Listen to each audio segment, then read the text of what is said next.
దేవునికి స్తోత్రం. హల్లెలూయా, హల్లెలూయా, హల్లెలూయా. మరొక్కసారి ఈ ఈస్టర్ శుభదినాన దేవుని మాటలు మీతో పంచుకోవడానికి దేవుడు నాకు ఇచ్చినటువంటి ఈ సమయమును బట్టి, ధన్యతను బట్టి దేవుని నామాన్ని స్తుతిస్తున్నాను. దేవునికి కృతజ్ఞతాస్తుతులు చెల్లిస్తున్నాను. కూడి వచ్చినటువంటి మీ అందరికీ కూడా నా హృదయపూర్వకమైన వందనాలు తెలియజేస్తున్నాను. అందరికీ వందనాలండి. దేవునికి స్తోత్రం. హల్లెలూయా, హల్లెలూయా. మీ అందరికీ కూడా మరొకసారి ఈస్టర్ శుభాకాంక్షలు తెలియజేస్తున్నాను.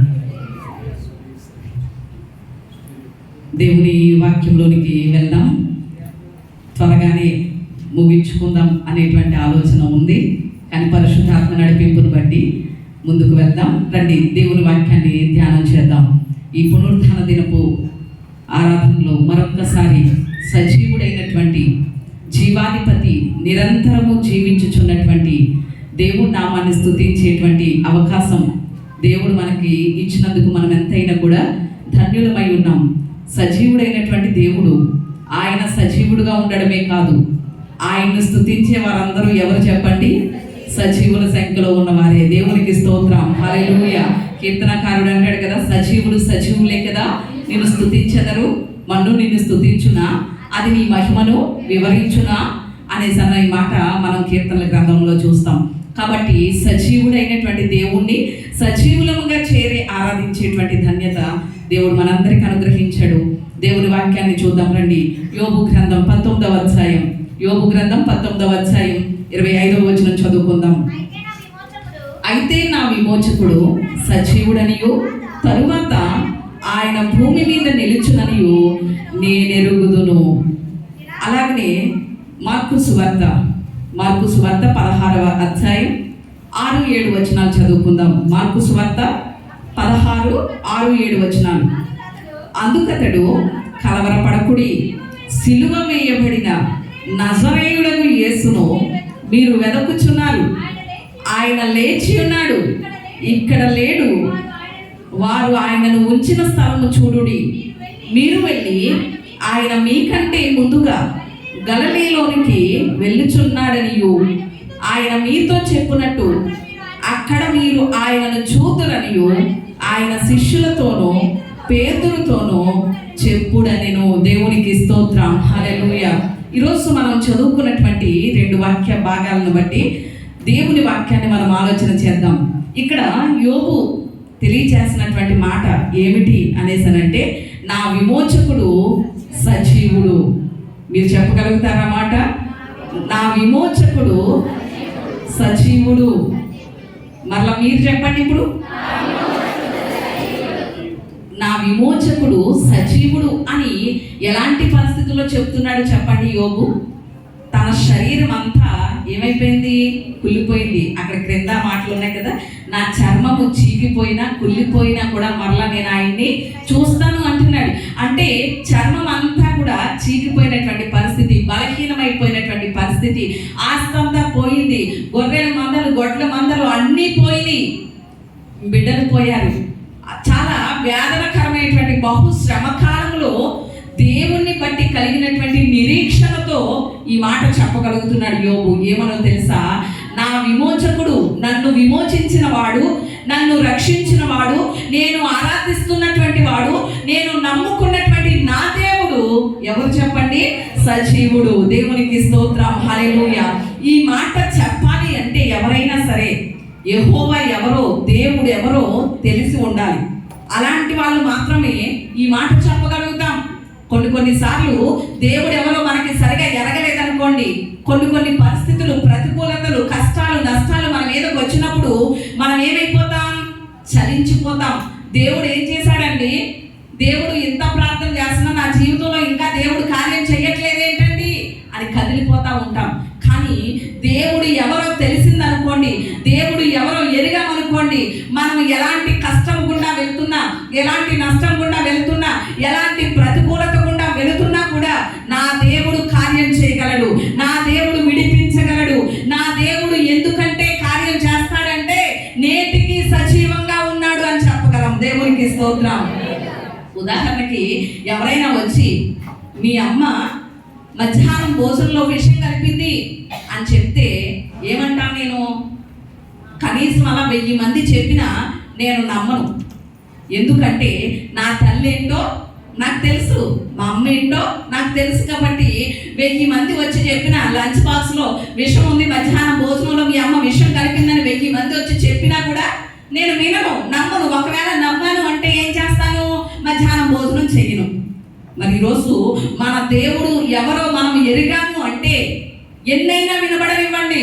అపవాది స్వరాలు వినబడతా ఉంటాయి, చీకటి స్వరాలు వినబడతా ఉంటాయి. ఇంత ప్రార్థన చేస్తున్నావు, నీ దేవుడు ఏం చేస్తున్నాడు? నీ దేవుడు ఇంకా చూడలేదా? నీ దేవుడు ఇంకా కార్యం చేయలేదా? 50 రోజులు వెళ్ళావు కదా, ఇంకా కార్యం జరగలేదేంటి అనేటువంటి స్వరాలు ఎన్నెన్నో వినిపిస్తూ ఉంటాయి. అయినా కూడా నీ దేవుడు ఎవరో నీకు తెలుసు. కాబట్టి ఏ మాత్రము కూడా నువ్వేమవక్కర్లేదు, కదిలిపోవక్కర్లేదు. నువ్వు చెప్పు, నీకు ఎదురవుతున్న ప్రతికూలతలతో చెప్పు, నీకు ఎదురవుతున్న సమస్యలతో చెప్పు, నీకు ఎదురవుతున్నటువంటి ఆ ఆటంకాలతో చెప్పు, నీకు ఎదురవుతున్నటువంటి కష్ట నష్టాలతో చెప్పు. ఏమో తెలుసా? నా దేవుడు సజీవుడు అని. దేవునికి స్తోత్రం, హల్లెలూయా. ఇక్కడ సజీవుడు నా దేవుడు అని యోబు చెప్పగలుగుతున్నాడు. అలాగే మనం మార్కు సువార్తలో చదివాం కదా, ఇక్కడ దేవదూత కూడా ఆ సమాధి దగ్గరికి వెళ్ళినటువంటి వారితో చెప్పినటువంటి మాటలు కూడా అవే. ఈ మాటల్లో 4 మాటలు మీరు రౌండ్ అప్ చేసుకోండి ఒకసారి. 16వ అధ్యాయం మార్కు సువార్త 16:6 చూడండి ఒకసారి. అందుకతడు కలవరపడకుడి అనే మాట రౌండ్ అప్ చేసుకోండి. ఈ విషయంలో 4 సందేశాలు మనం వింటాం. ఒకటి, దేవదూత వాళ్ళతో చెప్పినటువంటి మాట ఒకటి ఏంటి అంటే కలవరపడకుడి అనేటువంటి మాట. రెండవది ఏమిటి అంటే చదవండి. సిలువ వేయబడిన నజరేయుడైన యేసును మీరు వెదకుచున్నారు, ఆయన లేచి ఉన్నాడు అనే మాట రౌండ్ అప్ చేసుకోండి. అది రెండవ మాట. తర్వాత ఆయన ఇక్కడ లేడు అనే మాట కూడా రౌండ్ అప్ చేసుకోండి. అది 3. తర్వాత చదవండి. వారు ఆయనను ఉంచిన స్థలము చూడుడి, మీరు వెళ్ళి ఆయన మీకంటే ముందుగా గలిలయలోనికి వెళ్ళుచున్నాడనియు ఆయన మీతో చెప్పినట్టు అక్కడ అనే మాట రౌండ్ అప్ చేసుకోండి. ఎక్కడ? అక్కడ అనే మాట రౌండ్ అప్ చేసుకోండి. ఈ 4 మాటలు ఈరోజు మనము ఆలోచన చేద్దాం. మొదటి మాట ఏంటి చెప్పండి? కలవరపడకుడి. రెండవ మాట లేచి ఉన్నాడు. మూడవ మాట ఇక్కడ లేడు. నాలుగవ మాట అక్కడ చూస్తాం అనే మాట కదండి. ఈ 4 మాటలు ఇక్కడ మనం ఆలోచన చేస్తే యూదుల ఆచారం ప్రకారంగా అక్కడికి మగ్దలేని మరియ కొందరు స్త్రీలు వెళ్ళారు కదా. ఆదివారం తెల్లవారుజాము ఇంకా చీకటి ఉండగా యేసయ్య యొక్క సమాధి దగ్గరికి వెళ్ళారు. యూదుల ఆచారం ఏమిటి అనేసి అంటే చనిపోయినటువంటి వ్యక్తి 3 రోజులు అయ్యేసరికి దుర్గంధం వస్తుంది అనేసి సుగంధ ద్రవ్యాలు పూయడం వారికి ఆచారం. అందుకని వారు యేసయ్య లెగుస్తాడని చెప్పిన మాటలు జ్ఞాపకం పెట్టుకుని వెళ్ళలేదు. యేసయ్య లెగుస్తాడు కదా చూద్దామని వెళ్ళలేదు. వాళ్ళు ఎందుకని వెళ్ళారు అనేసి అంటే ఆ స్త్రీలు వీళ్ళందరూ ఏం సిద్ధపరచుకుని వెళ్ళారు? సుగంధ ద్రవ్యాలు సిద్ధపరచుకుని వెళ్ళారు. అంటే యేసు దేహం ఇంకా సమాధిలో ఉంటది, ఇది మన ఆచారం కదా, యూదుల ఆచారం కదా అని ఆ యేసయ్యకి ఆ సమాధిలో ఏం పూయాలని వెళ్ళారు చెప్పండి? సుగంధ ద్రవ్యాలు పూయడానికి వెళ్ళారు. వెళ్ళినటువంటి వారితో ఇక్కడ దేవదూత చెప్తున్నాడు ఏమనేసానంటే యేసుక్రీస్తు ఇక్కడ లేడు అనేటువంటి మాట చెప్తున్నాడు. మనం ఆలోచన చేయాలి. క్రీస్తు యొక్క పునరుత్థానమే క్రైస్తవునికి ఏమిటి అంటే పునాది. క్రీస్తు యొక్క పునరుత్థానం ఏంటి చెప్పండి? క్రైస్తవ్యానికి పునాది, బేస్మెంట్. ఆయన పునరుత్థానుడు అయ్యాడు కాబట్టి ఈ రోజు క్రైస్తవ్యం కట్టబడుతుంది, ఈ రోజు క్రైస్తవ్యం నిలబడగలుగుతుంది. ఒక రోజు అటండి అడవిలో అన్నలు ఉంటారు కదా, కామ్రేడ్స్ అంటారు. వాళ్ళు ఒక మీటింగ్ ఏర్పాటు చేసుకున్నారట. మీటింగ్ ఏర్పాటు చేసుకుని మాట్లాడుకుంటున్నారట. కామ్రేడ్, రోజు రోజుకి మన ఉద్యమం ఏమైపోతుంది? చల్లారిపోతుంది, రోజు రోజుకి తగ్గిపోతుంది. ఏంటి అసలు? రోజు రోజుకి క్రైస్తవుల సంఖ్య ఏమో పెరిగిపోతుంది, మన సంఖ్య ఏమో తగ్గిపోతుంది అని మాట్లాడుకుంటున్నారట. అందులో ఒక అతను లేచి మాట్లాడుతున్నాడట. ఏమనో తెలుసా? మన ఉద్యమం ప్రారంభించినటువంటి ఉద్యమకారుడు చనిపోయాడు ఎప్పుడో. అది అందుకని ఏమవుతుంది? ఆగిపోతుంది, రోజు రోజుకి చల్లారిపోతుంది. కానీ క్రైస్తవ్యం ప్రారంభించినటువంటి యేసుక్రీస్తున్నాడే, ఆయన చనిపోయి తిరిగి బ్రతికాడు, అందుకే అది కొనసాగుతుంది అన్నాడు. దేవునికి స్తోత్రం, హల్లెలూయా. అంటే క్రైస్తవ్యానికి పునాది, బేస్మెంట్ యేసు అనేటువంటి పేరు ఆయనకి పెట్టబడింది ఆయన పుట్టినప్పుడు. కానీ యేసు క్రీస్తు అంటాం మనం. క్రీస్తు అనేది ఆయనకి ఇవ్వబడిన బిరుదు. క్రీస్తు అనేది ఏంటి చెప్పండి? ఆయనకి ఇవ్వబడిన బిరుదు. మొదట్లో మత్తయి సువార్త 1:21 ఉంది కదా, నీకు కుమారుడు పుడతాడు, అతడు అందరినీ కూడా రక్షిస్తాడు కాబట్టి యేసు అని పేరు పెడతామని మరియమ్మతో గబ్రియల్ దేవదూత చెప్పినటువంటి మాట. యేసు అని పేరు పెట్టబడింది. కానీ క్రీస్తు అనేది ఆయనకి ఇవ్వబడిన బిరుదు. క్రీస్తు అంటే ఏంటి చెప్పండి? అభిషక్తుడు. ఆయన అభిషక్తుడు అవ్వడానికి కారణం ఏంటి అంటే, యేసు కన్యకకు పుట్టడం ముఖ్యమే, కానీ క్రీస్తు అవ్వలేదు. కన్యకు పుట్టినంత మాత్రాన అది ముఖ్యమైన ప్రాధాన్యమైన విషయమే, కానీ క్రీస్తు అవ్వలేదు. యేసు ఎన్నో అద్భుతాలు చేశాడు, అవి ముఖ్యమే, కానీ క్రీస్తు అవ్వలేదు. అద్భుతాలు చేసినందున యేసయ్య సిలువలో మరణించాడు, కానీ క్రీస్తు అవ్వలేదు. కానీ ఎప్పుడు క్రీస్తు అయ్యాడో తెలుసా? ఎప్పుడైతే మరణించి 3వ దినాన మృత్యుంజయుడిగా తిరిగి లేచాడో అప్పుడు యేసు క్రీస్తు అయ్యాడు. దేవునికి స్తోత్రం, హల్లెలూయా. యేసు క్రీస్తు అయ్యాడు ఎప్పుడు అంటే ఆయన లేపబడినప్పుడు మాత్రమే. మరి ఈరోజు సర్వకాల సర్వ వ్యవస్థ మోక్ష ప్రదాత అనేటువంటి ఒక రాజు ఉన్నాడు. ఆయన జన్మలో రాజు, జీవితంలో రాజు, మరణంలో రాజు, మరణాన్ని ఓడించి గెలిచిన రాజు. దేవునికి స్తోత్రం, హల్లెలూయా. అలాంటి దేవుడు ఎవరు అంటే సజీవుడు. ఈరోజు అలాంటి సజీవుడైనటువంటి దేవుణ్ణి మనం ఆరాధన చేస్తున్నాం. ఆయన సజీవుడే కాదు, మనల్ని కూడా ఎలా చేయగలడు చెప్పండి? సజీవులుగా చేయగలిగినటువంటి శక్తి కలిగిన వాడు. దేవునికి స్తోత్రం, హల్లెలూయా. అందుకనే ఈస్టర్, ఈ పునరుత్థానం అనేది క్రైస్తవులకి అసలైన సెలబ్రేషన్ ఏదైనా ఉంది అంటే అదేంటి చెప్పండి? ఈస్టరే. దేవునికి స్తోత్రం, హల్లెలూయా. ఈ పునరుత్థానం ద్వారా సిలువ మరణానికి విలువ వచ్చింది. సిలువ మరణము ద్వారా క్రీస్తు పుట్టుకకు విలువ వచ్చింది. దేవునికి స్తోత్రం. అర్థమైందండి మాట? యేసయ్య పుట్టుకకు విలువ రావాలి అంటే సిలువ మరణం పొందాలి. సిలువ మరణానికి విలువ రావాలి అంటే పునరుత్థానం జరగాలి. దేవునికి స్తోత్రం. ఈ పునరుత్థానం జరిగింది కాబట్టి యేసయ్య పుట్టుకకు, ఆయన సిలువ మరణానికి కూడా విలువ వచ్చింది అనే విషయాన్ని మనం ఎంతైనా ఆలోచన చేయాలి. ఆయన లేచిన తరువాత, సజీవుడైన తరువాత 500 మందికి పైగానే కనిపించారు. రుజువులు ఇవన్నీ కూడా మనం వాక్యంలో చూస్తాం. ఇక్కడ దూత చెప్పినటువంటి 4 సందేశాలు ఈ రోజు మనము ఆలోచన చేద్దాం. మొట్టమొదటిది సందేశం ఏమిటి అంటే కలవరపడకుడి. ఏమన్నారు చెప్పండి? Message of piece. ఏంటి చెప్పండి? మెసేజ్ ఆఫ్ పీస్, సమాధాన సందేశం. సమాధాన సందేశం మొట్టమొదటిది కలవరపడొద్దు. ఎందుకని కలవరపడొద్దు అని దూత చెప్తుంది? అసలు వాళ్ళకి ఎలాంటి కలవరాలు ఉన్నాయి? సమాధి దగ్గరికి వెళ్ళినటువంటి వారికి ఎలాంటి కలవరాలు ఉన్నాయి అని కనుక మనం ఆలోచన చేస్తే, ఇక్కడ వీళ్ళు యేసయ్య లేస్తాడు అనేసి చూద్దామని వెళ్ళలేదు. సుగంధ ద్రవ్యాలు పోద్దామనేసి వెళ్ళారు కదా. అక్కడికి వెళ్ళేసరికి యేసయ్య లేకపోయేసరికి, సమాధి ఖాళీగా ఉండేసరికి ఒక రకమైనటువంటి కలవరం వచ్చేసింది. వారి కలవరానికి మొదటి కారణం ఏమిటి అనేసి అంటే, 3.5 సంవత్సరాలు యేసయ్యని వెంబడించాం, మెస్సయ్య మనల్ని విమోచిస్తాడు, రక్షిస్తాడు అనుకుంటే ఆయనే సమాధిలో లేకపోతే మన విమోచన సంగతి ఏంటి అని కలవరం ఏర్పడింది. వాళ్ళకి ఎలాంటి కలవరం చెప్పండి? ఆయన మనల్ని విమోచించడానికి వచ్చిన మెస్సయ్య అనుకున్నాం కదా, మరి ఈరోజు ఆయనే సమాధిలో లేకపోతే, ఆయన ఇక్కడ లేకపోతే మనల్ని ఎలా విమోచిస్తాడు అనేటువంటి ఆ కలవరం కలిగింది.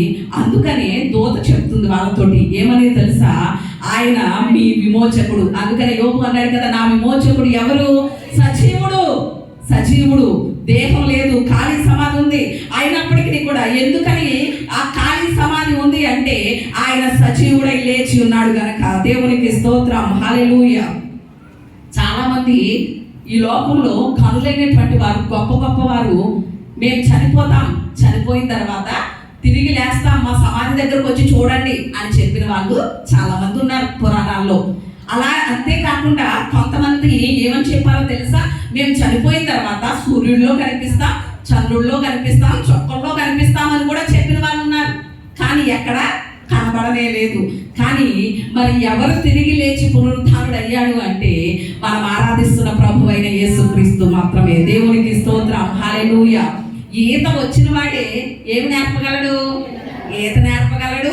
ఈత రాని వాళ్ళని రక్షించగలడు. ఉదాహరణకి ఎవరైనా కాలంలో పడిపోయారు అనుకోండి, నేను చూస్తూ ఉంటాను, ఎందుకంటే నాకు ఈత రాదు కనుక. ఈత వచ్చిన వాళ్ళైతే ఏం చేస్తారు? గమ్ముని దూకి రక్షించగలుగుతారు. ఈరోజు చనిపోయిన వాళ్ళు, చనిపోయే పరిస్థితిలో ఉన్నటువంటి వాళ్ళు ఎలా రక్షించగలుగుతారు?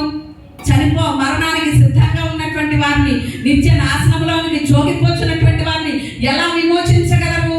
చనిపోయి తిరిగి లేచిన నా యేసయ్య మాత్రమే విమోచించగలడు. దేవునికి స్తోత్రం, హల్లెలూయా. అందుకని చాలా మంది ఈ లోక క్రమంలో పాపదాస్యంలో విముక్తి కోసం ఋషులైనటువంటి వారు చాలా మంది ఆకాశం తట్టు చూస్తూ కలవరపడ్డారు. మా విమోచన కార్యం ఎలా అని ఎంతో మంది ఋషులు తపస్సు చేశారు. దేని కొరకు అంటే వారి విమోచన కొరకు. కానీ మన విమోచకుడు ఎవరు అంటే సజీవుడు, అన్ని తరాలకి. అదే మాట హెబ్రీ గ్రంథకర్త చెప్తాడు, చూడండి. హెబ్రీలకు రాసినటువంటి పత్రిక 7వ అధ్యాయం 25వ వచనం చూద్దాం. 7:25. ఈయన నిరంతరము జీవించుచున్నాడు అనే మాట కనిపిస్తుంది అక్కడ. దేవునికి స్తోత్రం. ఏంటంటే ఈయన ఎవరట? నిరంతరము జీవించేటువంటి వాడు. దేవునికి స్తోత్రం, హల్లెలూయా. ఆయన సజీవుడైనటువంటి దేవుడు, నిరంతరము జీవించేటువంటి వ్యక్తి. అందుకనే ఇక్కడ వీళ్ళతో దూత చెప్తున్నటువంటి మాట, మీ విమోచకుడు సజీవుడు గనక మీరేమవ్వద్దు, కలవరపడొద్దు అని చెప్తున్నారు వారి విమోచన కొరకు. రెండవది, వారికి ఎందుకని కలవరం అనేసానంటే మరణ భయం. ఏంటి చెప్పండి? వారికి మరణ భయం. ఈయనే మరణమైపోతే మరి మనల్ని, మా సంగతి ఏంటి, మన సంగతి ఏంటి? మరణ భయంలో నుండి మనల్ని ఎవరు విడిపిస్తారు, ఎవరు రక్షిస్తారు అనేటువంటి కలవరంతో వారు ఉన్నారు. అందుకని దూత చెప్తుంది, మీరేమవ్వద్దు, కలవరపడొద్దు. ఎందుకంటే మీ విమోచకుడు, మిమ్మల్ని విడిపించేవాడు సజీవుడు అని చెప్తుంది. ఈ లోకంలో అందరికీ ఏముంది చెప్పండి? మరణ భయం అనేది ఉంది. ఏముంది? మరణ భయం అనేది ఉంది. చనిపోయే గంట ముందు, ఇక గంటలో చనిపోతామన్న వ్యక్తిని కూడా నీకు గంటలో చావు వచ్చేస్తుందంటే ఏమంటాడు? వెంటనే నన్ను హాస్పిటల్కి తీసుకెళ్ళిపోండి అంటారు. అవునంటారా కాదంటారా? వెంటనే ఏం చేయమంటాడు? హాస్పిటల్కి తీసుకెళ్ళిపోమంటాడు. ఎందుకు అనేసానంటే మరణ భయం. కానీ ఆయన మృతి పొంది లేచాడని కనుక మనం నమ్మితే మనకేముండదు అంటే మరణ భయం అనేది ఉండదు. ఆ సంగతి అపోస్తులైనటువంటి పౌలు దెస్సలోనికీయులకు రాసినటువంటి మొదటి పత్రిక 4వ అధ్యాయం 14వ వచనంలో చూస్తే అక్కడ పౌలు గారు చెప్తున్నటువంటి మాటలు అవే.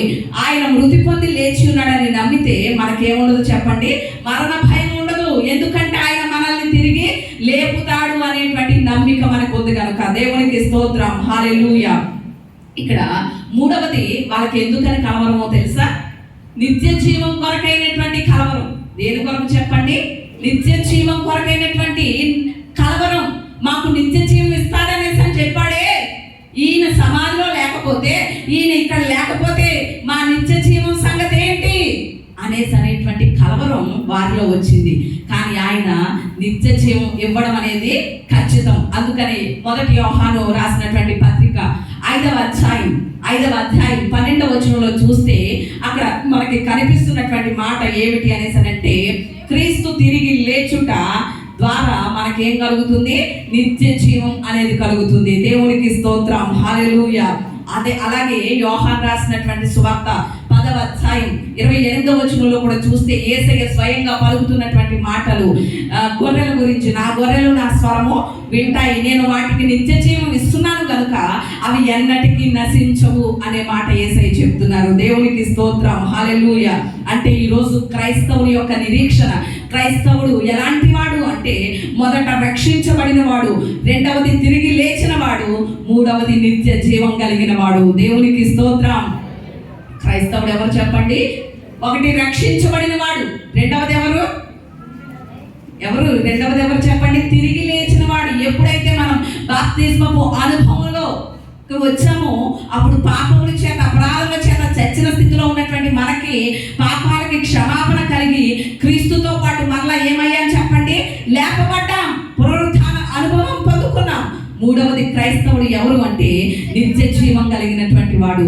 మరి ఇక్కడ మనము ఈ విషయాన్ని ఆలోచించాలి. దూత ఇచ్చినటువంటి మొదటి సందేశం, ద మెసేజ్ ఆఫ్ పీస్ ఏంటి అనేసనంటే వారి విమోచన కొరకై, మరణ భయము తొలగించడం కొరకై, నిత్య జీవం ఇవ్వడం కొరకై యేసయ్య ఏం చేశాడు?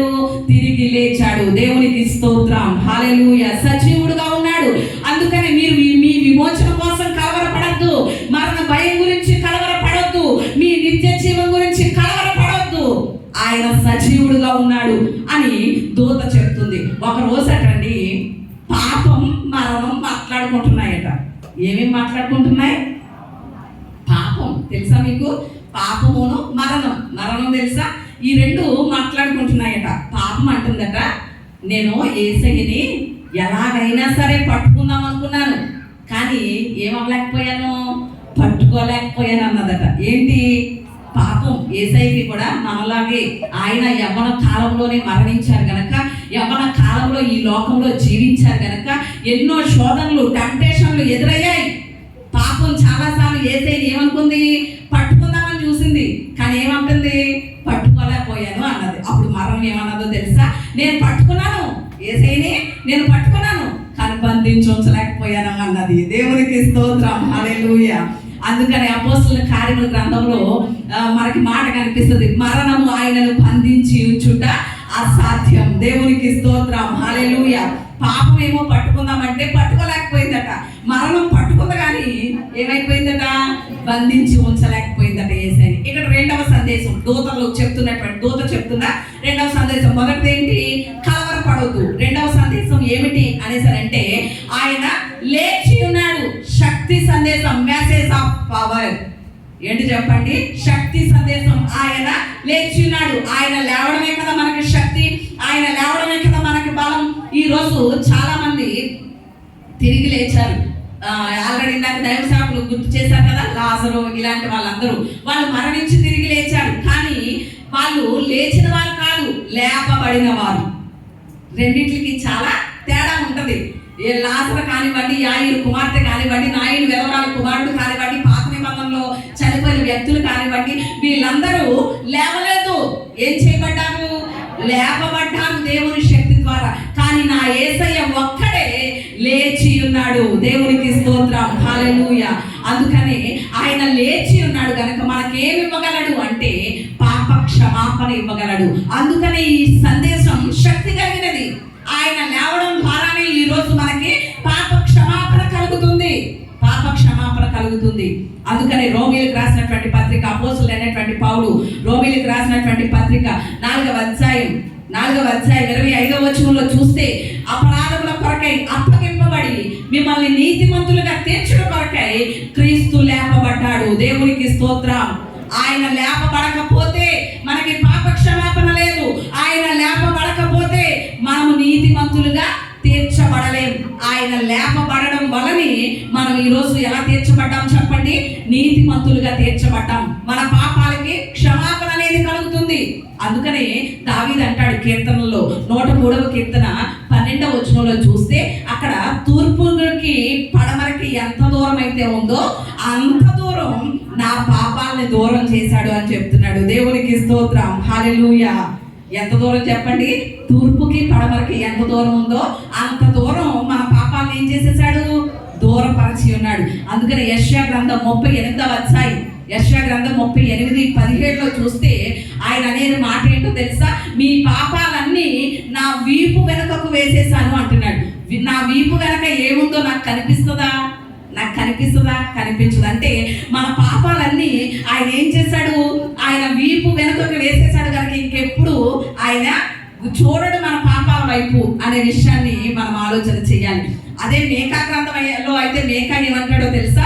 మేకా గ్రంథం 7వ అధ్యాయం 19వ వచనంలో చూస్తే, మీ పాపాలన్నీ సముద్ర అగాధంలో పడవేశాననేసి అనే మాట కనిపిస్తుంది. అందే హెబ్రీ పత్రికలో మాట చూద్దాం ఒకసారి. హెబ్రీలకు రాసినటువంటి పత్రిక 8వ అధ్యాయం, ఇటు చూడాలి అందరూ. హెబ్రీలకు రాసినటువంటి పత్రిక 8వ అధ్యాయం 12వ వచనంలో చూస్తే అక్కడ చెప్పబడినటువంటి మాట, మీ పాపములను ఇక ఎన్నటికీ జ్ఞాపకము చేసుకోనను. దేవునికి స్తోత్రం. ఏమంటున్నాడు చెప్పండి? మన పాపాలను ఇంకెప్పుడు ఏం చేయడట? జ్ఞాపకం చేసుకోడట. ఎందుకంటే ఆయన లేచి ఉన్నాడు కనుక మన పాపాలకి క్షమాపణ ఇచ్చేశాడు, మనల్ని నీతిమంతులుగా చేసేసాడు కనుక కయ్యకి అన్నడు జ్ఞాపకం చేసుకోడట. ఒక రోజేటండి ఒక సంఘంలో ఒక సహోదరి ఒక పొరపాటు చేసిందట.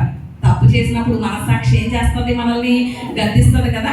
దేవుని సన్నిధిలో ప్రార్థన చేసుకుంటా ఉందట. ప్రభువా నన్ను క్షమించువా, నా తప్పును క్షమించువా, నా పాపాన్ని క్షమించువా అని అలా కొన్ని రోజులుగా ప్రార్థన చేసుకుంటుందట. కానీ దేవుడు క్షమించాడో లేదో సమాధానం కావాలి ఈవిడికి. ఆ సంఘంలోనే మరొక సహోదరు ఉందట. ఆమెకి దేవుడు దర్శనాలు చూసేటువంటి వరాన్ని ఇచ్చాడట. కొంతమందికి కొన్ని వరాలు ఇస్తాడు కదా. అప్పుడు ఆ దర్శనాలు చూసే వ్యక్తి దగ్గరికి, ఆ సహోదరి దగ్గరికి సహోదరు వెళ్ళి, నేను ఒక పొరపాటు చేశాను, దేవుని సన్నిధిలో క్షమించమని చాలా కొన్ని రోజులుగా దేవునికి ప్రార్థన చేస్తున్నాను, దేవుడు క్షమించాడో లేదో నాకు తెలియట్లేదు, నువ్వు అడగవా దేవుణ్ణి దర్శనంలో చూపించమని అనేసి అన్నదట. ఆ సహోదరి ప్రార్థన చేస్తుందట, దేవుడు దర్శనం చూపించేశాడట. 15 రోజులు అయిన తర్వాత ఈ సహోదరి వచ్చి అడుగుతుందట, నువ్వు దేవుణ్ణి అడిగావా? దేవుడు ఏమన్నాడు? నా పాపాల విషయమై క్షమించనన్నాడా అనేసని అడిగిందట. అప్పుడు ఆ దర్శనాలు చూసే సహోదరు చెప్తుందట, దేవుణ్ణి నేను అడిగాను, పలానా సహోదరి యొక్క తప్పుని పొరపాటుని క్షమించావా ప్రభువా, ఆ బిడ్డ అడగమంటుంది అని నేను దేవుణ్ణి అడిగాను. ఆయన ఆ బిడ్డ తప్పు చేసిందా ఏమో నాకు జ్ఞాపకం లేదు అన్నాడు దేవుడు అన్నదట. దేవునికి స్తోత్రం. ఏమన్నాడట దేవుడు? ఏమో నాకు జ్ఞాపకం లేదన్నాడట. అంటే మన పాపాలు ఎప్పుడు ఆయన ఏం చేయడు చెప్పండి? జ్ఞాపకం చేసుకోడు. కానీ మన క్షమాపణ ఎలా ఉంటుంది అంటే,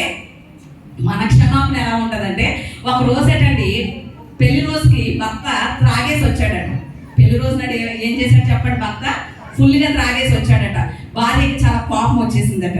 కోపం వచ్చేసి ఇదేంటండి పెళ్లి రోజు నాడు కూడా మీరు తాగేసి వచ్చారు, అది అంటే సర్లే పొరపాటు అయిపోయింది, సారీ ఇంకెప్పుడు తాగి రానులే అనేసి అన్నాడట. సర్లే అయితే అనేసి ఊరుకుందట. ప్రతిరోజు కూడా నేను కాబట్టి మీతో వేగుతున్నాను, పెళ్లి రోజు కూడా మీరు తాగేసి వచ్చారు, అయినా నేను క్షమిస్తున్నానని ప్రతిరోజు ఏం చేస్తుంది? దెప్పు పొడుస్తుందట. దెప్పు పొడుస్తుంటే ఒకరోజు భక్త అన్నాడట, ఏమన్నా తెలుసా, నన్ను క్షమించాను అన్నావు కదే, మరి ప్రతిరోజు నువ్వు త్రాగొచ్చావు, పెళ్లి రోజు నాడు నువ్వు తాగొచ్చావు, ప్రతిరోజు దెప్పు పొడుస్తున్నావేంటి అనేసని భక్త అడిగాడట. అడిగినప్పుడు ఆ భార్య ఏమన్నదో తెలుసా, నేను ఎప్పుడో క్షమించాను, కానీ నేను క్షమించానని నీకు తెలియాలని ప్రతిరోజు గుర్తు చేస్తాను అన్నదట. ఏం చేస్తుందట?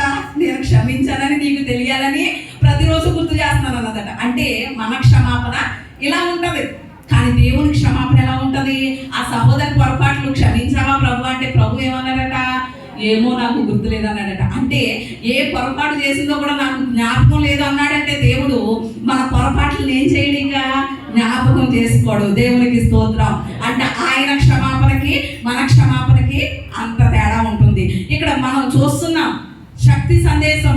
ఆయన లేచి ఉన్నాడు. ఆయన లేవడం ద్వారా మనకేం కలిగింది అంటే పాపాలకి క్షమాపణ కలిగి నీతిమంతులుగా తీర్చబడ్డాం. రెండవ విషయం ఏం జరిగింది అనేసి అంటే, రోమీయులకు రాసినటువంటి పత్రిక 8వ అధ్యాయం 11వ వచనంలో చూస్తే, క్రీస్తు ఆత్మ మిమ్మల్ని జీవింప చేస్తుంది అనే మాట కనిపిస్తుంది.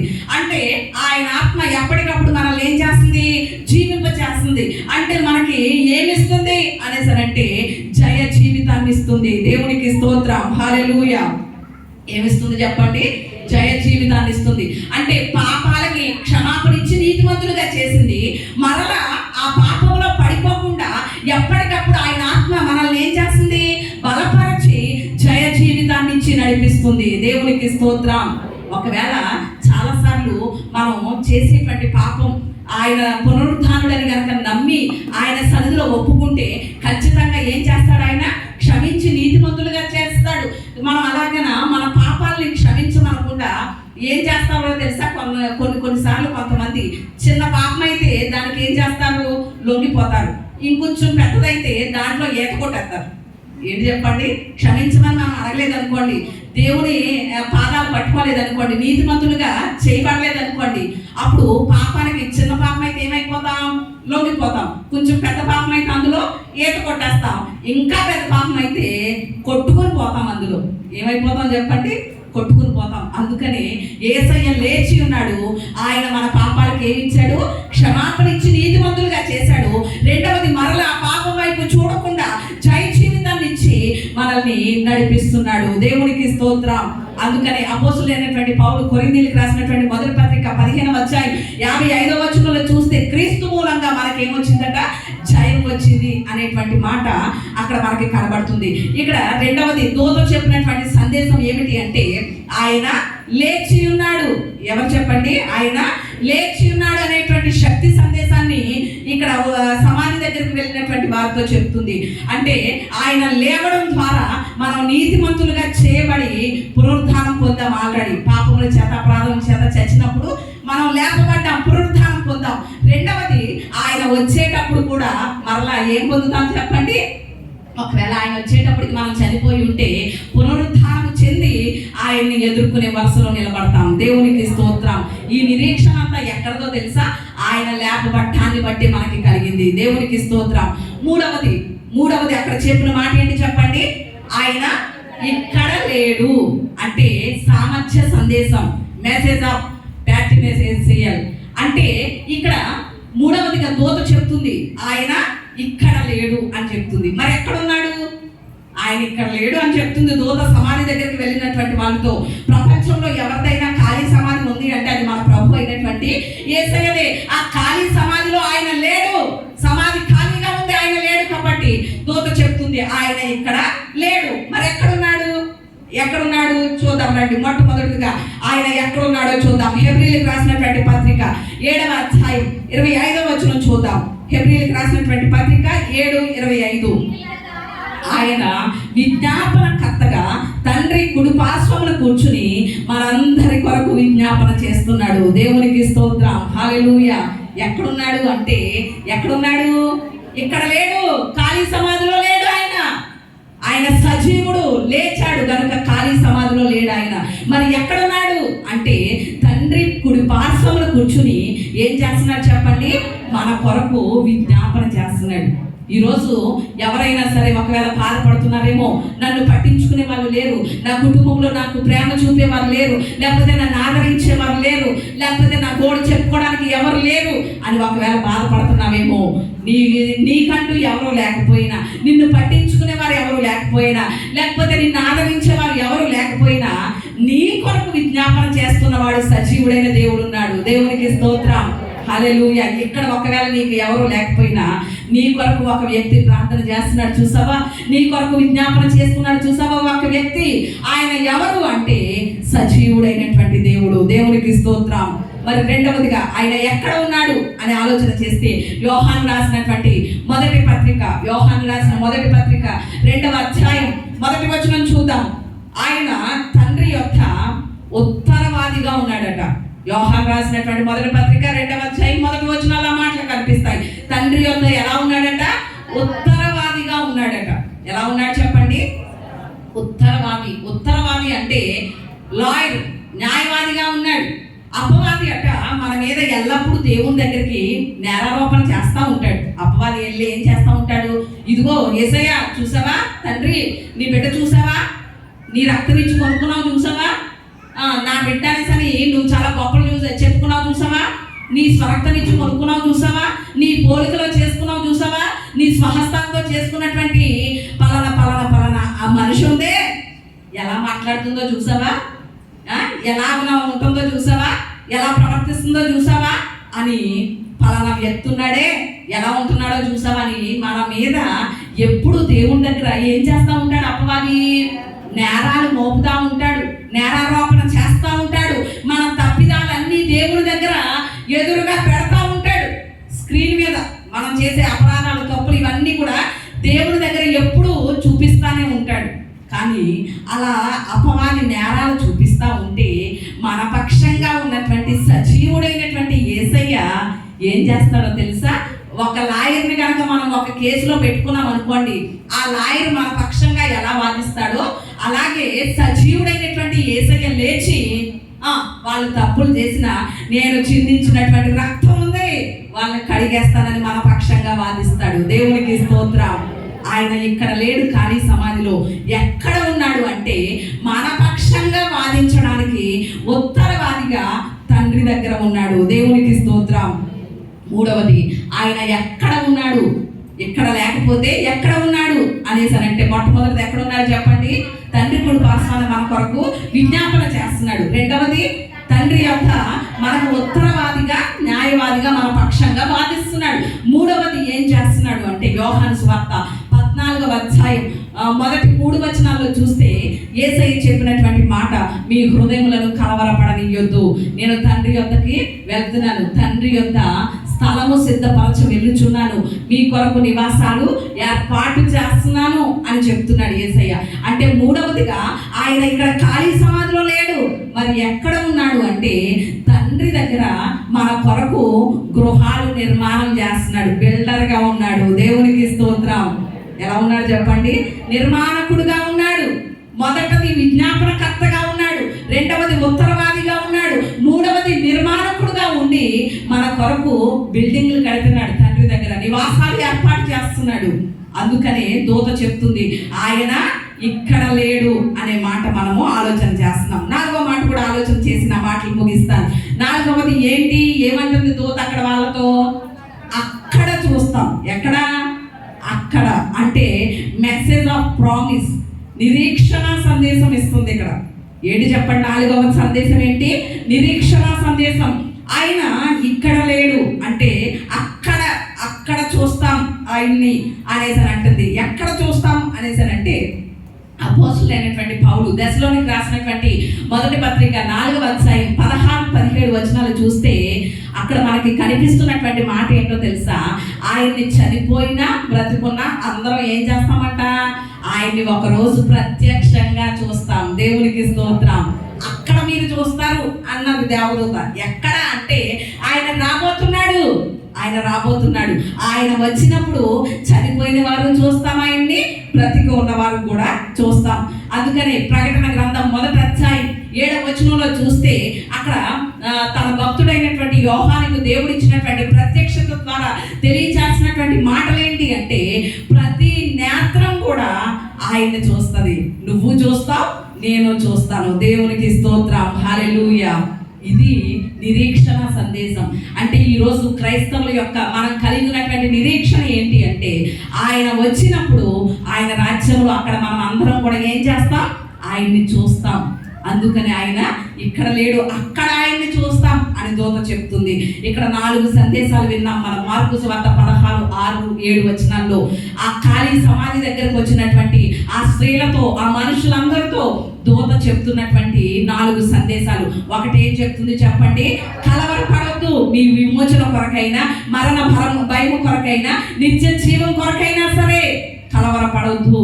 ఆయన సజీవుడుగా ఉన్నాడు, అవన్నీ కూడా మీకు ఇస్తాడు. అలాగే రెండవది, ఆయన లేచి ఉన్నాడు. ఆయన లేవడం ద్వారా మీకు పాప క్షమాపణ కలిగింది, నీతిమంతులుగా తీర్చబడ్డారు, జయ జీవితం కలుగుతుంది.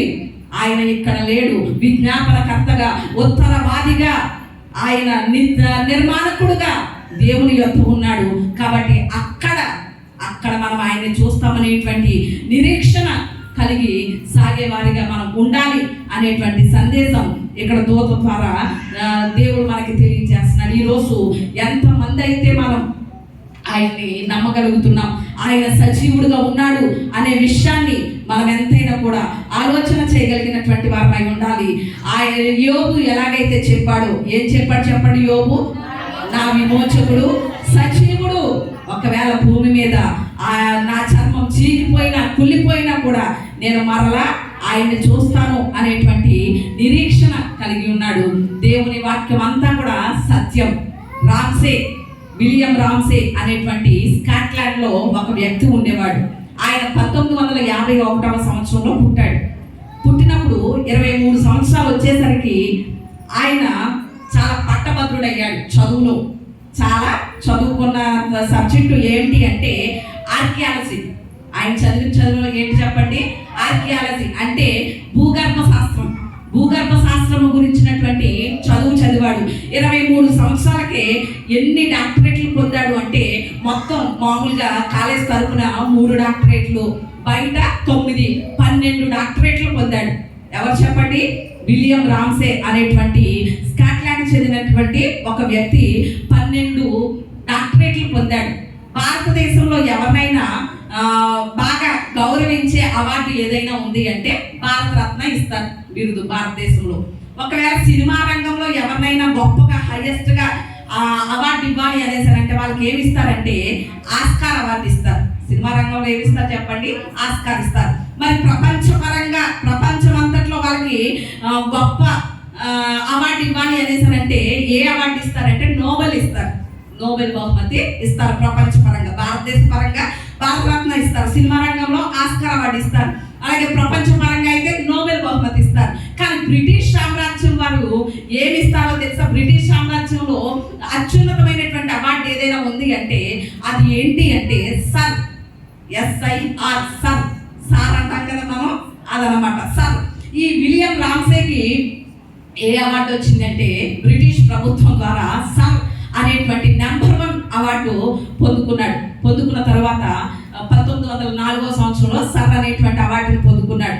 పొందుకున్న తర్వాత అప్పుడు ఒకరోజు ఆయన స్నేహితులు వచ్చి ఆయన దగ్గరికి, ఒరే విలియం రామ్సే, ఇంత చదువుకున్నావు కదరా, ఇన్ని అవార్డులు పొందుకున్నావు కదా, 12 డాక్టరేట్లు పొందుకున్నావు కదా, మరి నువ్వు చదివిన చదువును బట్టి, ఆర్కియాలజీ కదా అంటే భూగర్భ శాస్త్రం చదివాడు కదా, నువ్వు చదివిన చదువును బట్టి ఈ బైబిల్ గ్రంథం, ఈ క్రైస్తవ్యం వాళ్ళ గోడ పడలేకపోతున్నావురా, మతోన్మాదులు ఉంటారు కదా, ఈ క్రైస్తవ్యం వాళ్ళ గోడ పడలేకపోతున్నావు, నువ్వు చదువుకున్నటువంటి చదువును బట్టి ఈ బైబిల్ ఏమైనా తప్పని నిరూపించగలవా అన్నారట. ఎవరిని? విలియం రామ్సేని, తన స్నేహితులు. అప్పుడు మొదలు పెట్టాడు, ఓ ఎలా అయినా సరే నేను ఇంత చదువుకున్నాను కదా, నేను చదువుకున్నటువంటి చదువును బట్టి ఎలాగైనా సరే ఈ బైబిల్ తప్పు అని నిరూపణ చేయాలి అనేసి అని అనుకున్నాడు. బైబిల్ తప్పు అనేసని తన సబ్జెక్ట్ ప్రకారంగా ప్రూవ్ చేద్దాం అనుకున్నాడు. ప్రూవ్ చేద్దాం అనుకుని బైబిల్ గ్రంథంలో 2 పుస్తకాలు ఎంచుకున్నాడు. అవేంటి అంటే లూకా సువార్త, యేసయ్య రాసినటువంటి యేసయ్య చరిత్ర లూకా సువార్త ఒకటి, అదే లూకా చేత రాయబడినటువంటి అపోస్తుల కార్యముల గ్రంథం. ఈ 2 పుస్తకాలని ఎంచుకున్నాడు. ఈ 2 పుస్తకాలని ఎంచుకుని ఈ 2 పుస్తకాల్లో కనుక ఆలోచన చేస్తే మనకి ఎన్ని దేశాల గురించి ప్రస్తావించిందంటే 32 దేశాల గురించి లూకా సువార్త, అపోస్తుల కార్యముల గ్రంథం 32 దేశాల గురించి ప్రస్తావించబడ్డాయి. 54 పట్టణాల గురించి ప్రస్తావించబడ్డాయి ఈ 2 పుస్తకాల్లో. 9 దీవుల గురించి ప్రస్తావించబడ్డాయి. వాటి దూరం ఎంతంతో కూడా ప్రస్తావించబడ్డాయి. అప్పుడు అనుకున్నాడు, ఈ బైబిల్ తప్పని నిరూపణ చేసే అవకాశం వచ్చింది.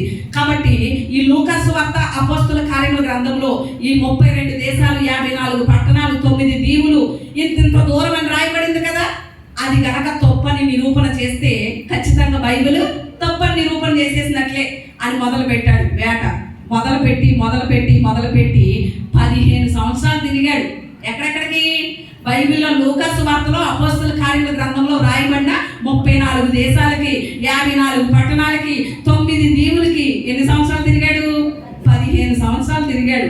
15 సంవత్సరాలు ఎంతో ఖర్చు పెట్టి తిరిగిన తర్వాత గ్రీసు దేశం సముద్ర తీరాన నిలబడి 1900 సంవత్సరాల క్రితం రాసిన పరిశుద్ధ గ్రంథం ప్రపంచ పటం రాసినటువంటి దానికన్నా చాలా ఖచ్చితంగా ఉంది అని స్టేట్మెంట్ ఇచ్చారు. దేవునికి స్తోత్రం. ఏమని స్టేట్మెంట్ ఇచ్చాడు? 15 సంవత్సరాలు ఎంతో ధనం ఖర్చు పెట్టి ఈ లూకా సువార్త, అపోస్తుల కార్యముల గ్రంథం తప్పని నిరూపణ చేస్తే ఇంత దూరం అని కూడా రాశాడు కదా లూకా. ఆ దూరాలు తప్పుగా రాయబడ్డాయి బైబిల్, కాబట్టి బైబిల్ తప్పని నిరూపణ చేసేస్తే చాలు అనుకున్నాడు. 15 సంవత్సరాలు ఎంతో కష్టపడి 32 దేశాలు, 54 పట్టణాలు, 9 దీవులు తిరిగి వచ్చి 15 సంవత్సరాల తర్వాత గ్రీసు దేశ సముద్రం తీరాన నిలబడి అన్నటువంటి మాట ఏంటో తెలుసా?